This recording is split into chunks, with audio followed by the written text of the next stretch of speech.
Hello, and welcome to Barbatos Catholic Podcast, the show where two Mexican dads talk about faith, life, and culture. We are your hosts, Gustavo and Walter, and today we are going to talk to Deacon Peter Auriemma about the Passion of the Christ through the eyes of a physician. Deacon Peter Auriemma, welcome to the podcast. Thank you. Great to have you here. Thank you. It's an incredible pleasure, a blessing and an honor to be here. Well, likewise. And here's your $20 for... There you go. Thanks for the... You know what? Actually, let's just donate that to the poor box. Let's We'll do keep that. it. We'll keep it rolling. Yeah, we'll give you another Solanos sticker. For those that don't know you, can you give a brief biography of you, how you went to the best place on earth? Well, not the best place on earth, but one of the best places on earth. The center of the universe. The center of the universe. Most people think it's Brooklyn, New York, but it's, well, Guadalajara, Jalisco, Mexico competes with that. I was born and raised actually in Chicago and went to Catholic schools actually my entire life. Grade school, high school. In fact, my high school was the Archdiocese of Chicago Preparatory Seminary. And then I went to a Jesuit university in Cleveland, Ohio, named John Carroll University. I finally wound up majoring in comparative literature. I spent my junior year in Rome, which was an amazing experience because I had a chance to travel all over Europe and actually spent my 21st birthday and drank my first legal beer in Jerusalem, in Israel. Look at that. Then after I graduated, I decided that I wanted to go into medicine, which was kind of a quantum leap from literature. And so I started taking the pre-med courses, went down to the University of South Florida in Tampa and took all the pre-meds practically in a year. And it was difficult to get into American medical schools in that time. There was a lot of competition. But I heard of a school in Guadalajara that was accepting a lot of Americans. And I knew that speaking Italian, French, and having all the Latin background that I had, Spanish should be pretty easy. And so I went down there and got my medical degree at the Autonomous University of Guadalajara. Nice. Autónoma. Los tecolotes de Autónoma. There you go. Shout out to the tecolotes. Híjole. So then you ended up in Phoenix with your practice? Yes. I did my internship and residency in general surgery in New York, in Brooklyn. My wife graduated from the same medical school that I did. We never really dated in medical school, but we met at the same hospital in Brooklyn, and we did our internships and started our residencies together. And we got caught between the moon and New York City, as the song goes. As it says in the song. Right? As it says in the song. We were married in Brooklyn. I finished my residency in Chicago, specializing in urologic surgery. And we then moved actually to West Virginia. And I had a private practice there, which is where I started this talk. I started giving this talk back in... It goes way back then. 1988, I believe, was when I first gave this talk. Before you guys were born. No, we were around. I was tiny, but yeah, I was already here. Toddler, maybe. And then I did a fellowship in urologic oncology, specializing in cancer surgery. That was in Buffalo, New York, and then moved out here to Arizona. I think we got here in 1997. And I retired from the VA in Phoenix. I was chief of urology there for 17 years. Wow. And on top of all he's a deacon of the Catholic Church. Correct. Just the cherry on pressure, top. guys. Cherry No pressure. on top. So you're somewhat qualified to talk about our topic today. I'm just going to throw it out there. Well, from the medical aspect, it was funny because when I started giving this talk, even that's a little bit interesting. I had a friend, a good friend, who was a hairstylist in this small town that we lived in, West Virginia, and he was a Protestant. He was an evangelical Protestant. And every time I'd go get my hair cut, he knew I was Catholic because there were such few Catholics in the town. And he'd ask me questions about the Bible. One time I went in there, I'm getting my hair cut, and he says to me, I was telling my pastor about you. And he wanted to know, I told him that this guy knows more about the Bible than anybody I've ever known. And my pastor would like to know what you were before you became Catholic, because everyone knows Catholics don't read the Bible. And so I said, no, I'm a cradle Catholic. And his pastor wanted me to come and speak in his church. So I said to him, I'm a surgeon. I take out malignant kidneys and prostates, and I fight cancer. I don't fight for God. In fact, in my own background in the Catholic Church, we have professionals who do this. They're called priests and nuns and brothers and deacons, and they do that. And I certainly not anything like that. And I don't think that God would ever call me to anything like that. Little did I know, God always has the last laugh. And so, yes, when I came out we moved out to Arizona, of course, we got very much involved. We were involved, my wife and I, in all the churches that we ever attended. She's an incredible musician, playing the organ, the piano, guitar. She has a beautiful voice. And I've done just about everything. Eucharistic minister, lector, Holy Name Society. I mean, you name it, men's clubs, men's groups. RCIA. RCIA. Yeah. And so I was accepted into the program for the Diocese of Phoenix for the permanent diaconate, and I was ordained on November 8th, 2014. That's amazing. And we had the privilege of having you at St. Joan of Arc for a few years, and that was pretty good because I remembered one of the classes that I attended for confirmation.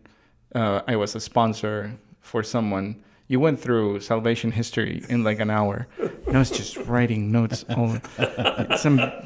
You could tell who was the biggest nerd in the room by that. But today, we brought you in to talk about the Passion of the Christ because it's Holy Week, and we want to have that perspective just to invite people to go deeper into reflecting what happened to Jesus, because I think in your talk you talk about how crucifixes are sanitized. Correct. Can you expand a little bit on that? Sure. If I can go back one point though. Yeah. I didn't make the full point. I eventually spoke as that pastor invited me, and I told my friend, I can come. I want to make sure that you all know I'm not a representative of the Catholic Church. I'm not a professional religious person. I'm a doctor, and I'll tell you exactly how Jesus died and what he suffered, as a physician would tell you. And that was the takeoff. That was the start of the talk. That was the genesis of this. That was exactly. Wow. A hairstylist. So you never know. Yeah, you never know the how Holy God Spirit is going to enter in yeah. your life and where the Holy Spirit will lead you. Yeah, exactly. I remember when I first heard it, and it's transforming, and I heard it during a Holy Week, and I was just blown away, and it really made me dive deeper into Holy Week because you have all of that reference fresh in your mind, hearing it from that perspective. Because we're worldly creatures, right? So we are, and we're sensual creatures in the sense that we intake information, especially nowadays where it's an overload of information. It's a very good reminder to put the spiritual with the physical and how it went down. So when I heard it, I was just like, I was recommending it to everybody. I was like spamming people, just sending it. Well, you asked about why I say that our crucifixes are sanitized. Our Protestant brothers and sisters usually use a cross in their church. The cross is the quintessential symbol for Christianity. But for Catholics, we use the cross and the corpus, the body of Jesus, on the cross itself, because that was the moment where our salvation was actually won. That's everything for us. And over time, the horror of exactly what crucifixion was and what Jesus would have looked like on the cross was almost forgotten. You know, it wasn't almost until the 7th and 8th centuries where the crucifix became a symbol of reverence, a symbol of veneration, a symbol found in our churches. Right. Because the memory of how horrible crucifixion really was persisted that long. Crucifixion was outlawed in 337 by the Emperor Constantine. And within a few generations, people forgot exactly how crucifixion was carried out, which is why all our crucifixes, almost all of them, universally show that the nails were in the palms of the hands, Right. And not where they really would have been in reality, which We'll is get in to the that. wrist. So you mentioned something that stuck with me, that the Gospels don't give any details of crucifixion because it was so commonplace. Right. They would have, everyone who was reading those Gospels at that time period when they were read, they would have known exactly what was going on. And that's why they just say, he arrived at Golgotha, the place of the skull. There he was crucified. And that's the only thing that people would have needed to know. The horror of all of that would have come to them as they were reading that. We don't experience that because we don't know the reality of what it is. They would have. Yeah. So should we dig into the timeline of the Passion? Sure. So we begin with Thursday. You have like a very specific date, Thursday, April 6th, 30 AD. Correct. So according to our calendar, Jesus would have been born on the year 3 AD. Anywhere. We don't really know. You know, Jesus kind of he kind of quietly crept into the world.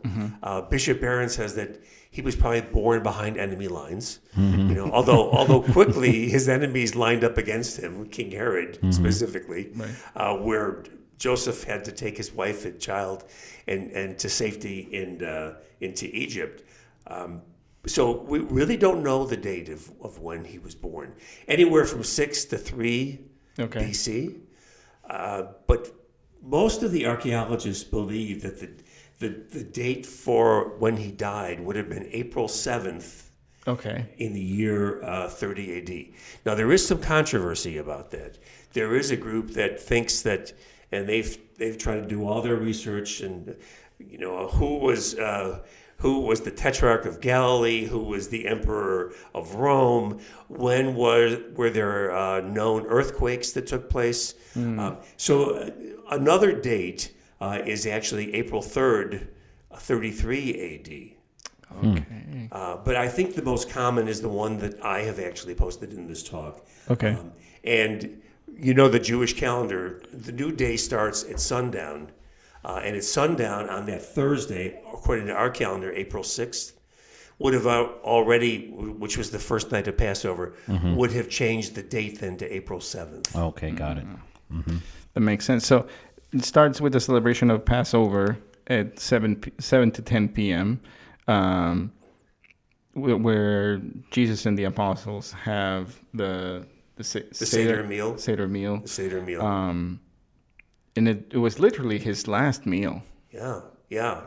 After this meal, he would not get anything to eat or drink, not even water, until he died. Interestingly enough, Scott Hahn wrote a book and gives talks about the fourth cup. There are 4 cups of Passover. And in John's Gospel, Jesus and the apostles leave after drinking the 3rd cup. The 4th cup goes undrunk. And then he says, I will not drink until I come into my kingdom. And he does take wine from the spear with a sponge on it of one of the guards. And then after that, he says, now it is all accomplished. Because Scott Hahn tries to drive home the point that the Passover meal began what we call the Last Supper, but didn't conclude until the death of Jesus on the cross, because he is the true Lamb of God. He's the Passover Lamb. Interesting. Got it. That's amazing. It's been a while since I read that book, but I do remember that part.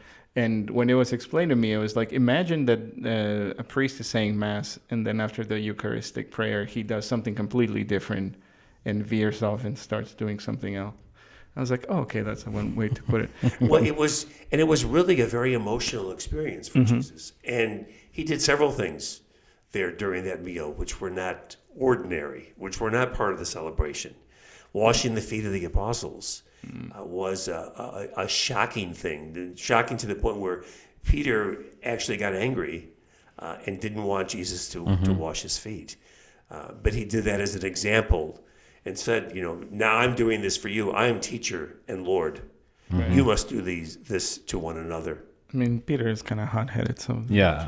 And then he goes from one extreme to the other, right? Not only my feet, Lord. It's like, okay, you're overcorrecting, Peter. Okay, calm down. Settle down. I have 11 more people to go to. Yeah. After Jesus, Peter is the second most mentioned name in the New Testament. Oh, yeah? That's how important he was for the early church and for the evangelists. Mm-hmm. Nice. Wow.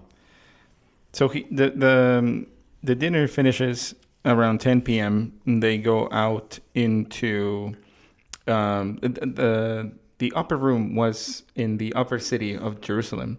So they would need to go through the lower city, and then they would go out. I think it was the Fountain Gate in Jerusalem, and they would have crossed into what's called the Kidron Valley, which is still there today. Mm-hmm.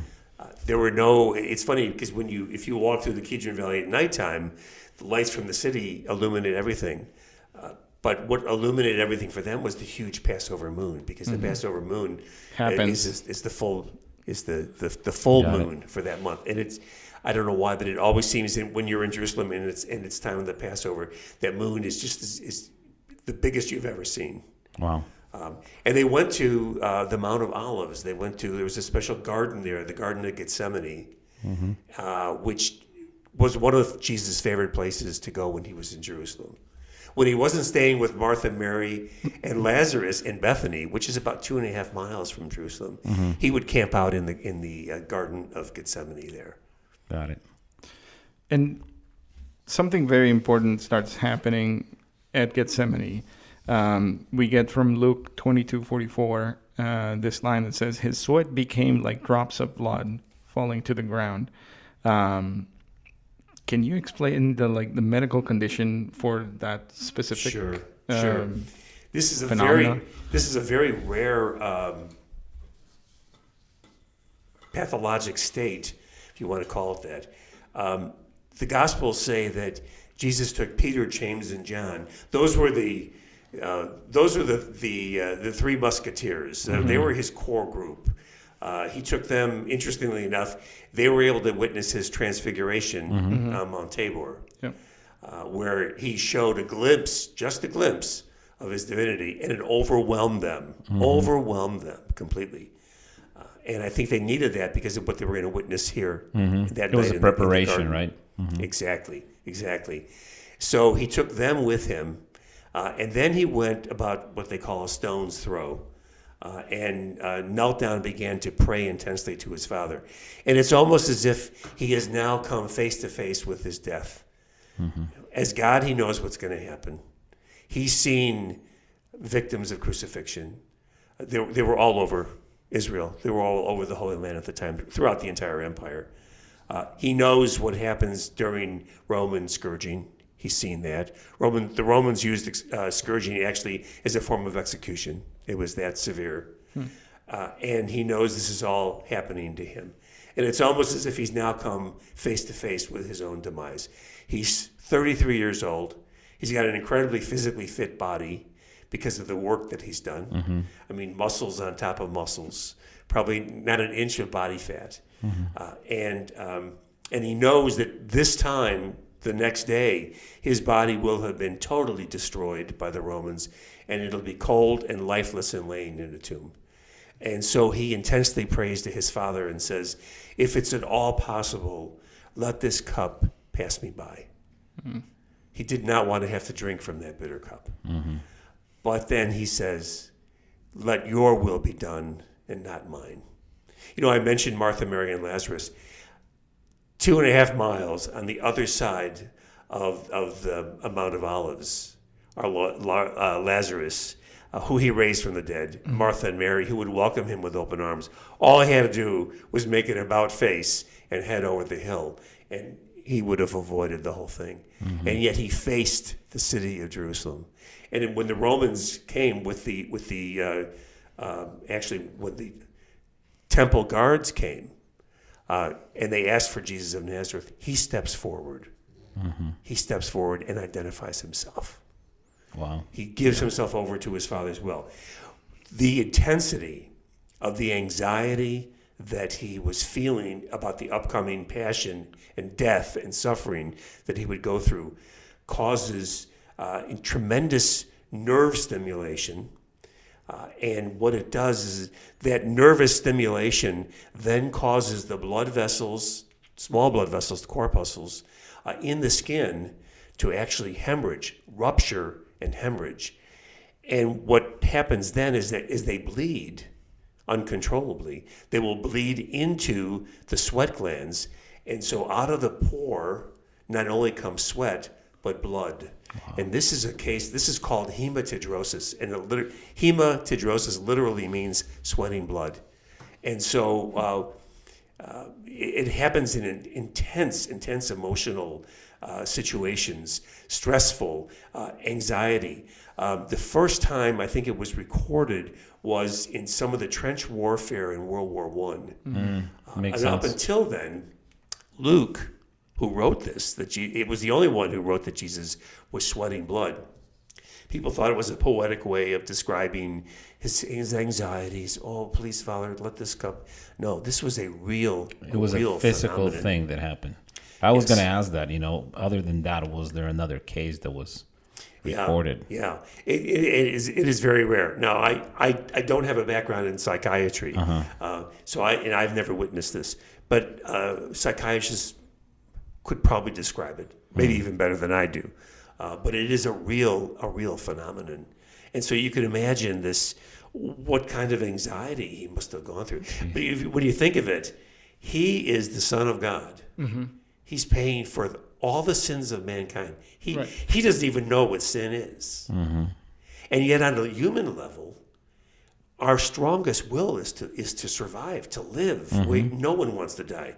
It was interesting, during the Second World War, in the concentration camps, it was very, very rare that one of the inmates of a concentration camp would actually kill himself. The way they could do it easily would be to throw themselves on the electric wires that surrounded the camps. And yet it's a very, very, very rare phenomenon that anybody did that, despite how horrible that the conditions were in those Nazi death camps. So you see the dichotomy now between Jesus, the Son of God, and Jesus, the Son of Mary, at the same time, God and man. Yeah, that is just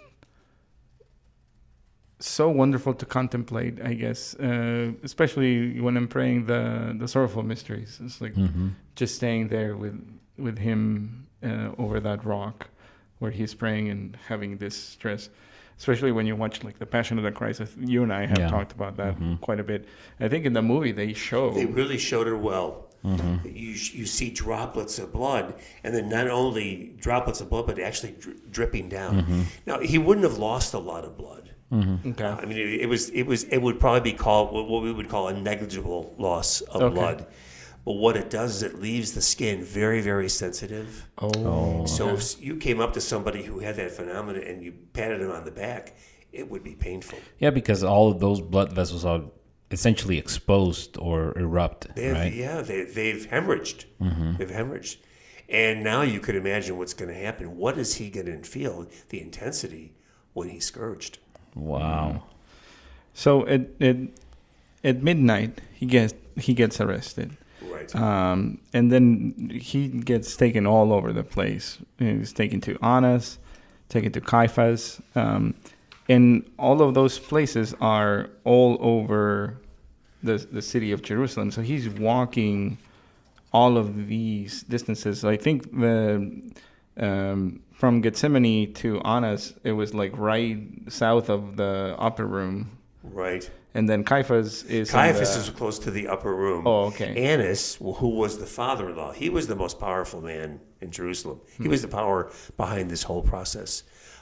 He lived actually just south of where the temple was, because he had such temple business that he had to do. But altogether, Jesus would have walked anywhere from 3 to 3.5 miles that night before he was finally brought and then tried by Caiaphas and then thrown in a holding cell that night. Mm-hmm. There's a part that I saw that was interesting that I had not contemplated before, that he receives a sharp blow to the face. Right. But he was blindfolded. Right. So I think I read somewhere, I don't know if you remember, if you have heard this, that they had to put something over his face in order to hit him, because they couldn't hit him without seeing him face to face kind of situation. Yeah. I think it was something related to Until We Have Faces, that book. But the fact that they mentioned it's a sharp blow to the face, that it was of consideration. It was considerably forceful, and this was while he was talking face to face with Caiaphas. And there was a guard there who felt that he was insulting the high priest. And so he came over and he just hit him brutally right in the face.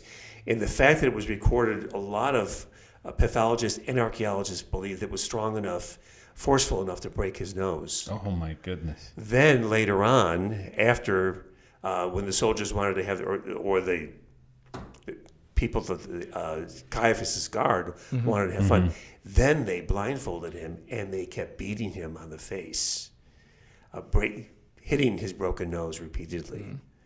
And then he was thrown into a holding pit until about dawn. There's a beautiful church in Jerusalem called St. Peter where the cock crowed, St. Peter in Gallicantu, because it was this was the place where John was a friend of the high priest, John the Apostle. He was able to get in and watch this trial, and he then went and spoke to the guard at the gate, and he got Peter to come in. And this is where Peter betrayed Christ. And it was during that beating where Jesus would have fallen over and would have made eye contact with Peter. There's a beautiful church there now. And then Peter heard the cock crow and then ran out and wept bitterly, according to the scriptures. But it's built actually over the house of Caiaphas. And they have the holding room there. And it's actually an underground dungeon. And they would have either pushed you through a hole in the ground or let you down in ropes under your armpits to get in there. And from the earliest times, Christians gathered in that area there, remembering the place where Jesus spent the rest of that night. So it's one of the holiest sites there. It's an incredible experience as a pilgrim to go there and then spend some time in that underground place where Jesus was trussed up all night. Wow. And pray some of the psalms that he must have prayed. And again, he had no water, no food. That was it. Holding cell. That was it. And probably sleep deprived. There's no way that he could have been able to sleep in that situation. So then we go into daybreak around 6 to 7 a.m. When Jesus is taken to the temple for a second official trial. We've just, it's kind of like a check of where we are so far. He's exhausted from not sleeping that night. He's battered. He's bruised. He probably has a broken nose. He's dehydrated. And then he's formally condemned to death. Yeah, no, this was the official trial with the Sanhedrin. The Sanhedrin would be like the houses of Congress, the Senate and the House of Representatives together. The Pharisees and the Sadducees, maybe a few representatives from the Essenes. And they, with the exception of Joseph of Arimathea, he is condemned to death. And because he's condemned for blasphemy, for sinning against God's name, for saying that he is the Messiah, that he's the Son of God, that he will destroy the temple. If they destroy the temple, he will rebuild it in 3 days. although he was speaking of his body when he Right. when he did that. So then after that, Jesus is taken to the praetorium. They take him all over the place. To the praetorium of the fortress of Antonia in the northern part of the city, that's where Pontius Pilate was. Pontius Pilate would have come is the procurator. He would have come to Jerusalem for the holy days, for the Passover. Passover would have been considered like a tinderbox. Thousands and thousands of people flooding the city, going to the temple, sacrificing the lambs, preparing their Passover meal and the Seder. And so they would have beefed up the security. The procurator there comes himself to avoid any type of rebellion or risings or exactly. Kind. Yeah. And Pontius Pilate had a record. He was a very cruel governor, procurator, and they had complained about him many times. He'd been warned by Caesar to back off and to ease up, and so he was very conscious about any type of complaint. So he would have been there to make sure that nothing was going on. Mm-hmm. The Jewish people, as under the thumb of Rome, they could condemn someone to death, but they couldn't carry it out. Mm-hmm. Permission to execute a prisoner had to come from Rome, so that's why they had to bring him to Pontius Pilate. Mm-hmm. But then Pilate finds out that Jesus is from the northern part of Israel. So they're like, okay, this is not my he's like, not my jurisdiction. Take him to Herod Antipas. King Herod Antipas. Mm-hmm.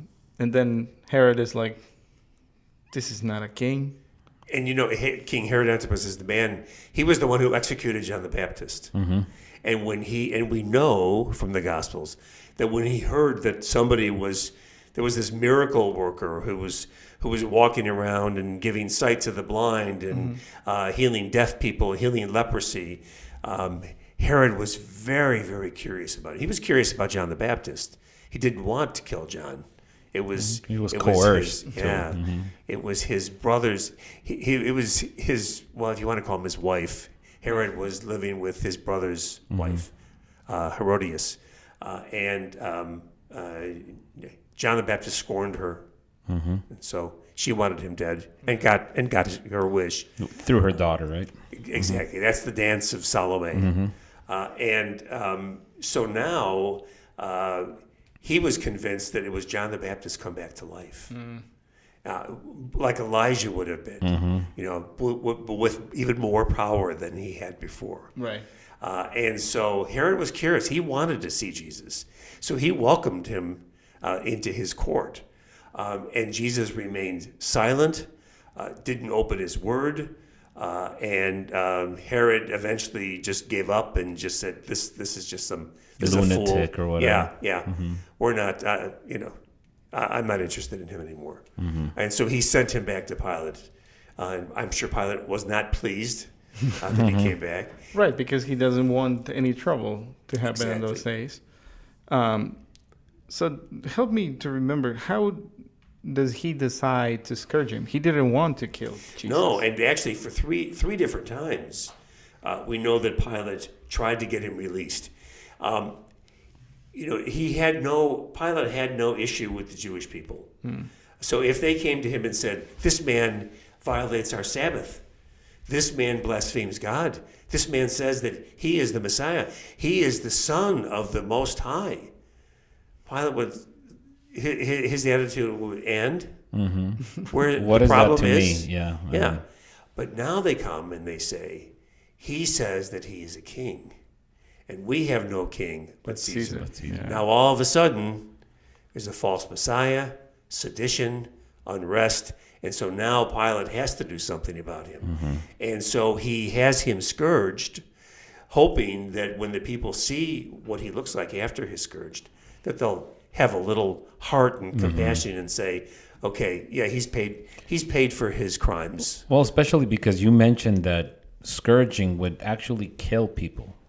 Yeah. So they would be like, if this doesn't do it, I don't know what will. Well, Yeah. he did know, but he didn't want to go that far. I don't think he thought that it was gonna get to that far, right?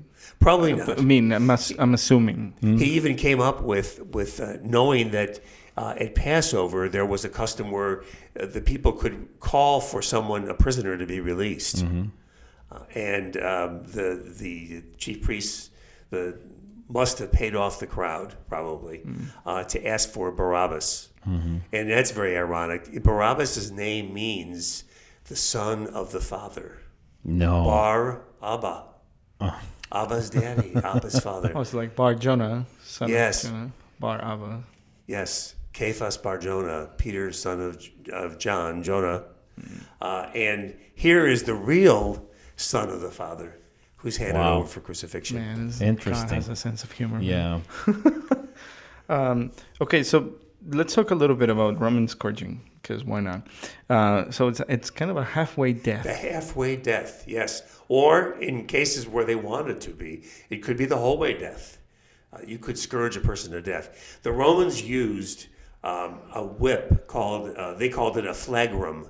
It was a handled instrument that had anywhere from 9 to 12 leather thongs.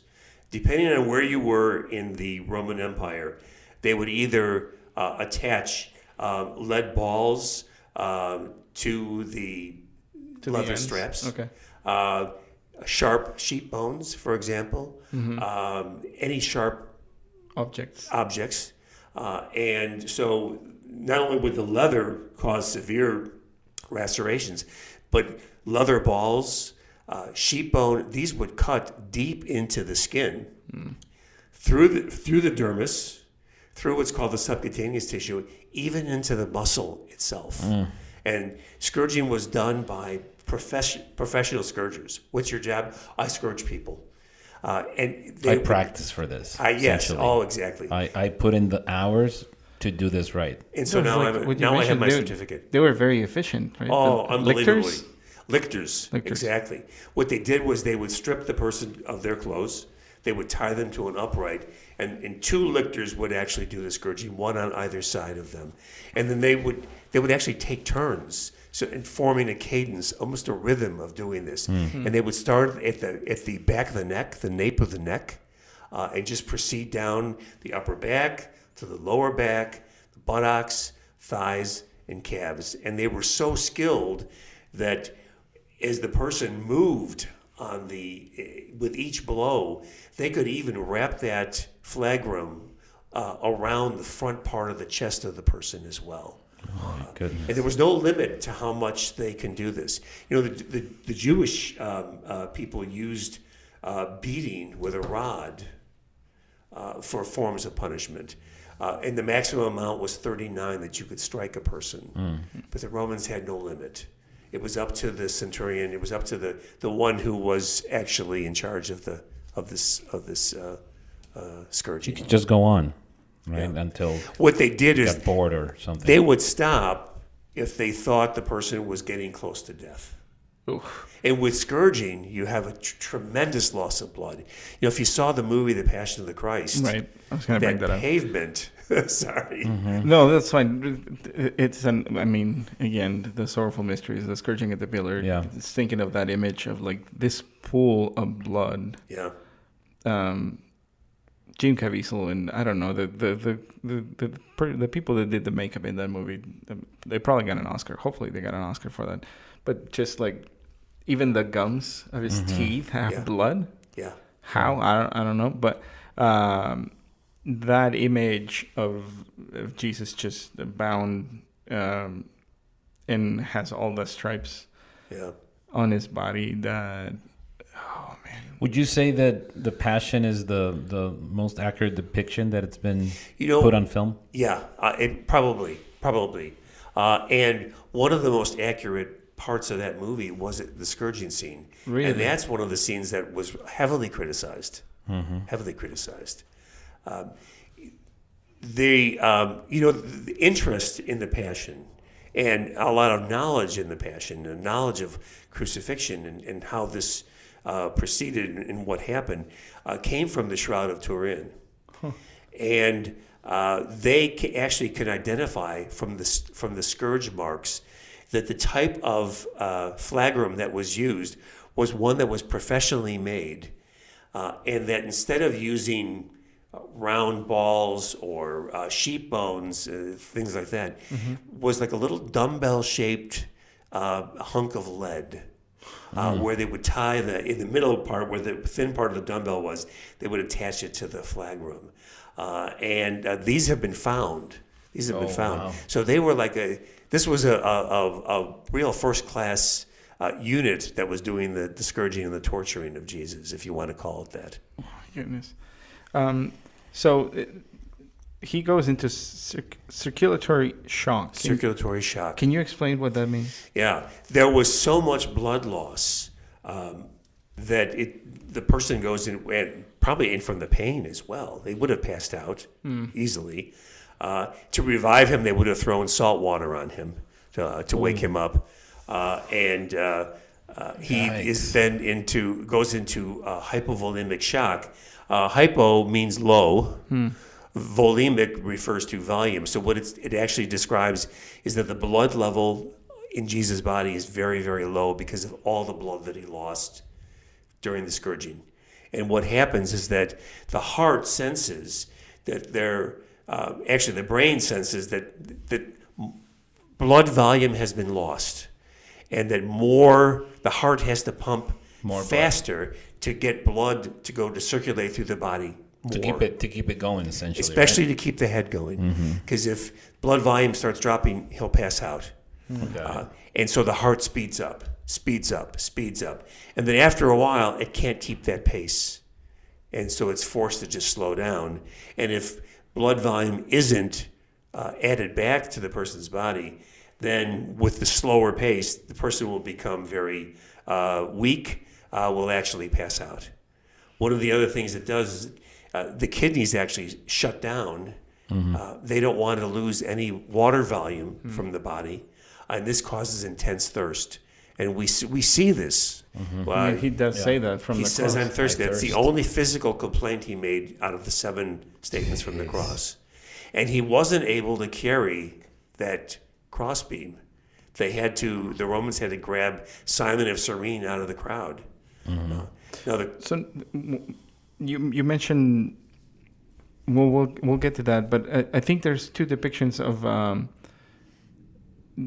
Jesus carrying the whole cross, but then there was the Stipes and the Patibulum, right? Correct. So yes. would if he carry the whole thing or just the Stipes? It's believed that Jesus would have only carried the crossbeam, which is called the patibulum. Oh, okay. Now, we always, again, because people didn't really know, they forgot what crucifixion was like. So we always see Jesus with the whole cross, carrying the whole cross. And it's like he's dragging the sins of the world on him. In fact, that's what Mel Gibson said he wanted to show. The other two thieves, the 2 robbers, whatever you want to call them, in that movie, they carry the patibulum on their shoulders. It was balanced on their shoulders. Their hands would be tied to it. But the upright, the Stipes, was kept at the place of execution, which was outside the city walls. And that would have been the hill of Calvary or Golgotha. And so the only thing they had to carry there was that patibulum. The patibulum weighed anywhere from 90 to 100 pounds. Oh, my goodness. Now, think of it as Jesus was what's called a tekton, right? Which is carpenter, but also stonemason. He worked with lasting materials, stone and wood. He could make beautiful furniture, chests, plows. Farm equipment was very popular. He would also be the one, since houses in Israel were made out of large foundation stones and then mud bricked walls. It was the tekton's job to find those big foundation stones and roll them into place, which is why Jesus was probably a very strong, very fit muscular man. And if you ever see a picture of the man of the shroud, who many people believe is Jesus, he was an amazingly fit man, regal looking. I've seen it. Yeah. We're going to have to bring you back for the Shroud of Turin talk. But, okay, before we get to the crucifixion, just one small detail. On top of everything that we have talked about, before they put the patibulum on him, he gets crowned with thorns. Crown of thorns, yes. Which the thorns would not have been like roast thorns. They were like serious things. You know, we're used to seeing, because look how many things in the desert here where we live. The Sanhedrin desert have snow. But these are easily 2 inches, maybe longer. There is a tree, several of these trees, outside of a small church on the Mount of Olives, in a small chapel where Jesus wept. It's called, what's the name of this? The church where Jesus wept. I forgot.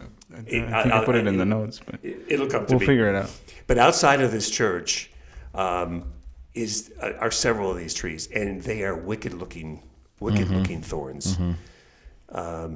And so, in order to mock Jesus, because he said he was the king of the Jews, they formed this crown. But actually, archaeologists tell us that it was more of a cap than it was crown. not just like a ring, but it was instead of a Dominus Flevi. Dominus Flevi. Yes. What am I thinking? It means where the Lord wept. Mm-hmm. Jesus wept. Yeah. Where Jesus wept, and I took a picture of those.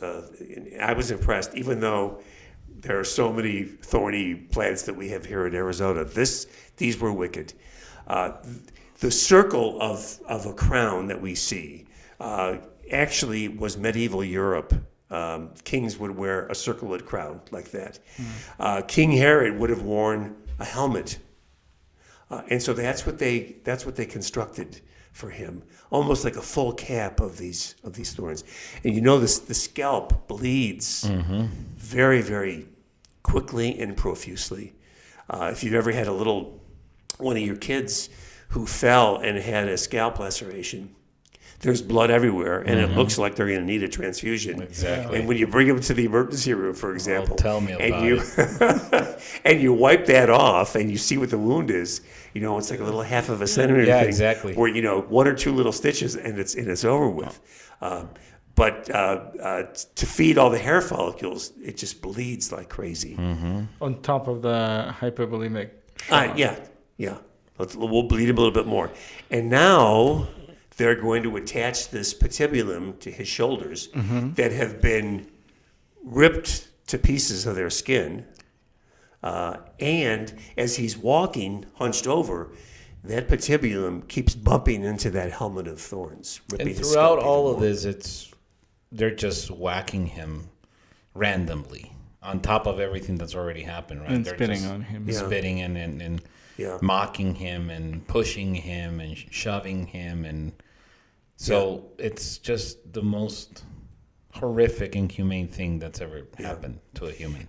And crucifixion is even more inhumane, more wicked. The word crucifixion means torture. It doesn't mean death. It means torture.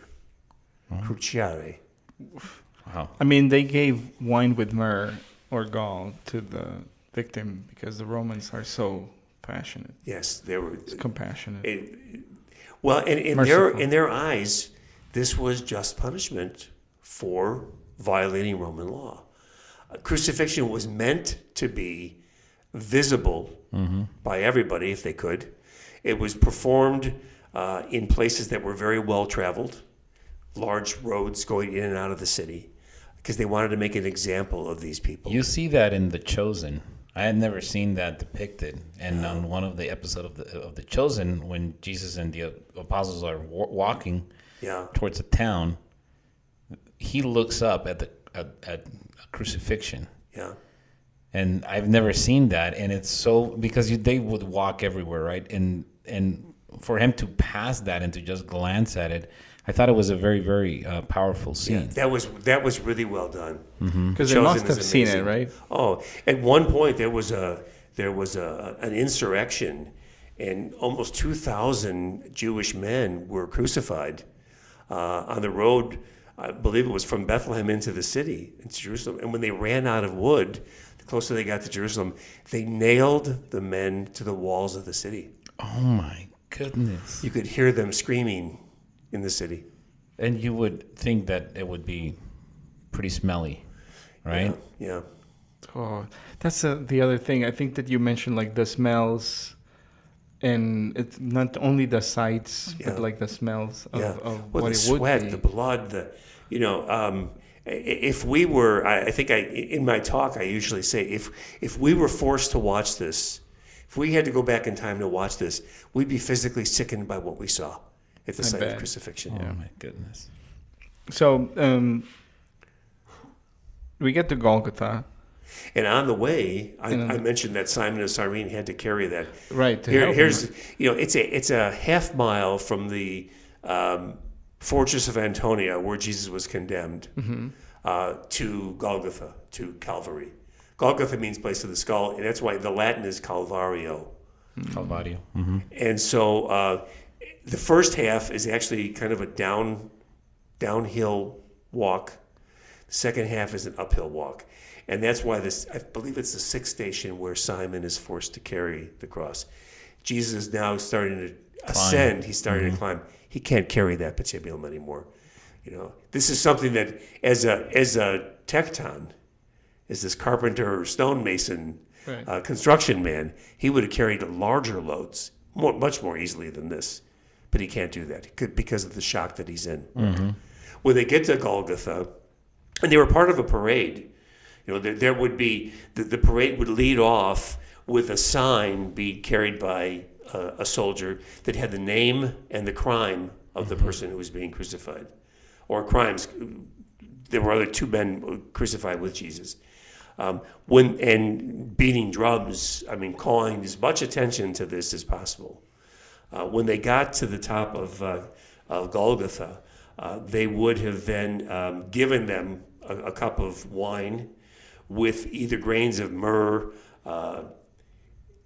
which was considered kind of like a painkiller. And this is to show the even though justice is being done here, there is a little bit of Roman mercy as well. Mm-hmm. Is it a painkiller? No. If I went to the dentist and I was going to have a root canal, I wouldn't want myrrh. Okay. I'd take the lidocaine with an all day long. And Jesus refused that cup. He wouldn't take it. He wouldn't take it. He wanted to drink from the cross. If we follow this fourth cup theory, and so then at the proper time they were cut loose from the patibulum, and they throw them on the ground, and then a soldier would come up behind you when you would least expect it and trip your legs out from under you. You would fall back, falling into the dirt of the hill. They would then move the patibulum behind your shoulders, pin your arms down on there, and one soldier would hold the arm in place while the other one would look for the spot where to put this 7-inch squared spike. It's called the Roman was called it the hollow spot. And we've got 8 carpal bones that make our wrist move in so many different ways. And if you feel right in the middle of it, right where your lifeline ends, there's an indentation there. And that's where the spike would be driven. And it would go right between those 8 bones, and that would provide incredible strength so that the person would not fall off the cross. So that's always a misconception, right? Or I don't want to say misconception, but the belief is that he was nailed on the hands. Right. But that wouldn't have been able to support his weight, right? No, if they lifted him up, it probably would have torn through. Wow. And so that's why it actually only took 4 Roman soldiers to crucify somebody. And then they would do it to the other arm, and then they would make a signal to lift up. The 4 soldiers would then, 2 on either side, lift up that patibulum over their head. At that point, Jesus would be dangling and held in place only by those 2 spikes. Oh, my goodness. They say that sometimes with the weight of the body, the shoulders would dislocate at that point. Jeez. They would then put that patibulum into the upright, and then fix that. And Jesus is just hanging there at this point. And then they would take his feet, one on top of the other, and with using one spike, they would then drive that between both feet against the wood of the cross. And they would leave a large amount of slack. They would actually literally bend the knees, very, very sharp angle when they fixed the feet there, so that the person would be able to survive longer on the cross. Oh, wow. I can explain that if you want. They perfected Oh, yes. crucifixion to be as intensely painful as possible. That's where we get And prolonged, excruciating. right? And Excruciating from out of the cross is excruciating. Right? And prolonged. And prolonged. And slow. Very slow. Very prolonged death.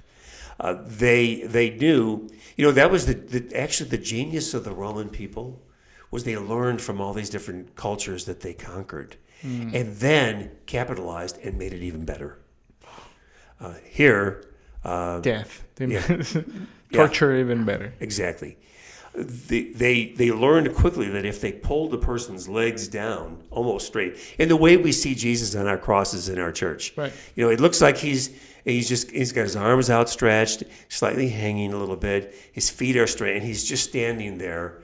And again, sanitized, cleaned up. No, you'll see some blood, but nothing like Maybe he would something have. running from the forehead and the one on the side. Exactly. I mean, Jesus was a bloody mess at this point. He was almost indescribably Irrecognizable. Disfigured. recognized. Yeah, exactly. Well, then they also take like his garments out, which you would think that with the blood being dried out, they would have taken skin off. Absolutely.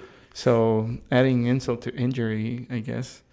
But okay, now he has nails through his wrists and feet, and then they lift him. Well, he's already in the upright position. Correct. But then I think you mentioned that there were people that would last 3 days. Up to 3 days. To die. 3 days. Now, of course, Jesus was scourged. Those people probably were not scourged. Yeah, like the two criminals, right? Yeah, they were very much alive after Jesus had died, and they were killed, literally. But that's because they broke the They leg. broke their legs, and that's the secret. One thing that bears mentioning is that when those spikes go through the wrists, there's a large nerve that gets damaged in the process called the median nerve. It's the same nerve that affects people with carpal tunnel syndrome. It's a big nerve. Nerve pain is the worst pain that a body can actually feel.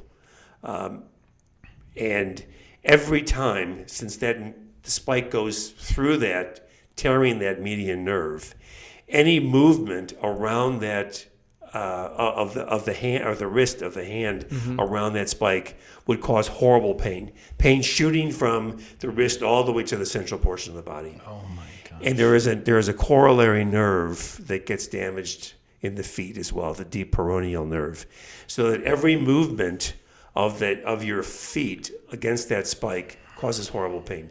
So what you want to do when you're on the cross is not move. Not move. Any slightest movement. The best way I can think of describing nerve pain is when you go to a dentist. I don't know if you've ever had any fillings done without Novocaine. Oh, then they touch And the nerve. when they get close, you feel that. It's like that's an nerve electrical pain. shock. Exactly. And that's exactly what he would have felt. But the problem is that when you're in this hanging position now, there's so much strain put on the muscles of the chest wall, pectoralis major, pectoralis minor, intercostal muscles, the muscles in between the ribs that allow our rib cage to expand and contract. These muscles go into almost what we call a tetany. It's a sustained cramping, and blood flow can't go through them. And what happens is the person can find when their arms are expanded like this or extended, you can take in a deep breath, but you can't blow that air out. Oh, no. So you have hyperinflated lungs. Your lungs are full of air. It's carbon dioxide. The oxygen is being used up, which is forming more cramps. So the only way to breathe on the cross. This is it is pure suffocation, asphyxia.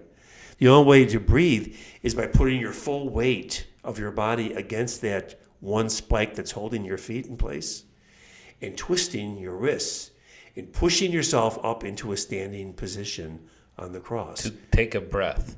Just to take a breath. So now when you do that, you can assume this position and you're almost in a standing position. And then all of a sudden it starts to release this pressure, this tetany on your chest wall muscles. And you can breathe the air out, forcibly breathe it out, and then breathe in fresh air. And you're breathing. You're no longer suffocating. Problem is, think of the movement. Think of the pain involved in moving up on the cross and sliding up on the wood of the cross with Jesus' back the way it was. Yeah, it wasn't a soft piece of wood. No, They didn't sand them. no. It wasn't well formed. It was a tree. Let's not call it what it is. And then what happens is after a few minutes, you start developing cramps in your calves and in your thighs from holding yourself in this position. And the pain starts to become so bad that you just relax and allow yourself to slide down into the dependent hanging position again. And what happens? The cycle begins all over again. So that each time you have to push yourself into that position, you are becoming more weak, more exhausted. And when you come to the point where you are so exhausted that you can't push yourself into the position where you can blow the air out and breathe in fresh air, then you suffocate and you die. That's why men who were younger men, revolutionaries, for example, men in their 20s and 30s, revolted against Rome and were crucified. They could last 2 to 3 days on the cross. They would just move into this position and down, up and down. And once they could no longer do that, they died. That's why if you wanted to kill someone on the cross, if you wanted to end this, the Romans didn't want to. This was the whole point. Right. Slow, painful death. They would break the legs of the person, and you couldn't push yourself up in that position. So they asphyxiated. And then they sooner. asphyxiated. Faster, right? Yeah. A little faster. And they had to do that to those two thieves, the two robbers, revolutionaries, whatever their crime was. Right. But when they came to Jesus, they saw that he was already dead. Just from the way he was hanging, he was no longer moving in that position. You know, we look at the crucifix and we see a static image.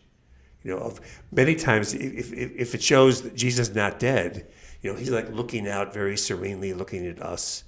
You know, or if he's dead, his head is down. But it's a static image. There was constant movement going on in order for him just to be able to breathe. In order to talk, you have to be in a position where you can exhale. So every time he had to talk, and he spoke 7 times, that's recorded from the cross, he had to assume that position. Mm-hmm. That's just amazing to think that he was undergoing all of that and still was talking. Yeah, and what's even more amazing, what's the first thing he says? Father, forgive them. For they know not what they do. Even from the cross. He speaks his most eloquent homily, his most eloquent teaching from the cross. Wow. So we're a little over an hour, but it has been a fantastic conversation. Do you think we have time for the death certificate? Oh, for sure. Yeah. What would be like from a physician's perspective, like Jesus' death So certificate? the death certificate would say, death came for Rabbi Jesus of Nazareth on April 7th, 30 A.D., 3 o'clock in the afternoon, caused by exhaustive asphyxia. So he suffocated to death from the point of being exhausted and could not move into a position where he could breathe. The second cause of death would have been hypovolemic shock from critical loss of blood and bodily fluids. And if a post-mortem could be done, more than likely it would show a myocardial infarction, a heart attack, or actually even a cardiac rupture where the heart explodes in the chest cavity. And we know that We know that because they broke the legs of the two robbers with Jesus, but when they saw that he was already dead, in order to assure themselves that the job was done, a soldier opened up his side, probably between the fourth and fifth ribs. And when he pulled the lance out, it's John, who was an eyewitness to this, says both blood and water poured out. The blood was the blood that remained in his right ventricle and atrium, the two chambers of his heart on the right side. It was still present inside those chambers after he had died, and his heart was stilled. But the fluid, the water they saw, was an overproduction of pericardial fluid. The heart sits in a small sac that has some fluid in it. It's called the pericardium. So that as the heart actually beats, it has something to lubricate it. It's probably the easiest way to explain it. Because of the beating on the chest wall, the hypovolemic shock, there was a massive overproduction of this pericardial fluid. To protect the heart? Yeah. Well, because it was beating so fast, right? Exactly. But what it causes, there's just so much that the pericardium can stretch. So this overproduction causes a tremendous compression of the heart, and the heart can't beat properly. And that's an emergency situation. It's got to be drained. We take a trocar or even a large bore needle, stick it in there, and pull that fluid out. What had happened, we think, is that they say that after Jesus had spoken for the last time, he said, "Into your hands, Father, I commend my spirit." It said he gave out a loud cry and then sunk down to the bottom of the cross, and he had died. And they think because of all that fluid compressing, the heart couldn't beat properly and either caused a cardiac rupture or a heart attack. He was having tremendous chest pain all the time he was on the cross. We never knew this until the pathologists could actually figure this out. John gave us the clue.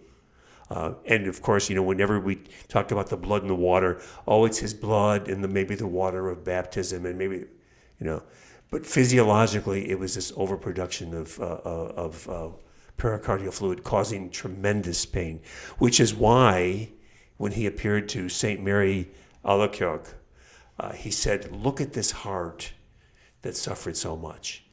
His heart was pierced after he was dead. So that didn't cause the pain. It was the pain from this pericardial tamponade, it's called. Oh, my goodness. Man. Puts a whole new spin on the Sacred Heart, doesn't it? Just let that sink in, guys. Just for a moment. Oh, my goodness. This is so much information to process. Yeah. To ponder during this holier weeks. This is fantastic. We could keep talking. Oh, for sure.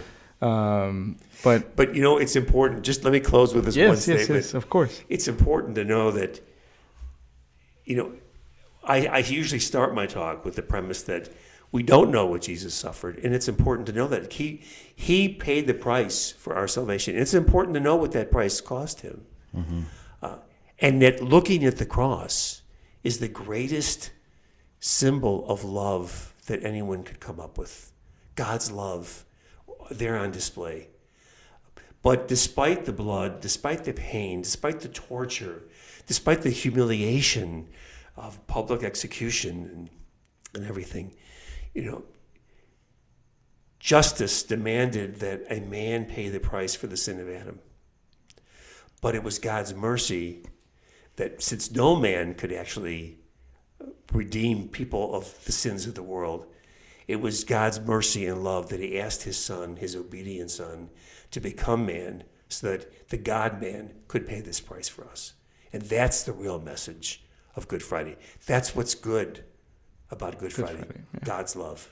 And that's the last idea that I like to give the audience that I speak to. Well, we'll just leave it at that. That was beautiful. Yeah, no more. Thank you so much. You're welcome. It was really a pleasure and a blessing. It was fantastic. And we want to thank you for listening to this episode of Barbatos Catholic Podcast, a show where two Mexican dads talk about faith, life, and culture. If you like the podcast or got something out of this episode, please share it with your friends and family. Subscribe, like, comment, rate, and review if you haven't. And if you don't like the podcast, well, just keep it to yourself and let other people we'll make pray their own for you. mistakes. We'll pray for you, exactly.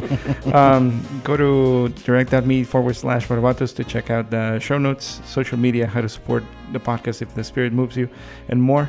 And have a blessed Holy Week and Easter Sunday. And bless Lennox Casey. Pray for us. Until the next time.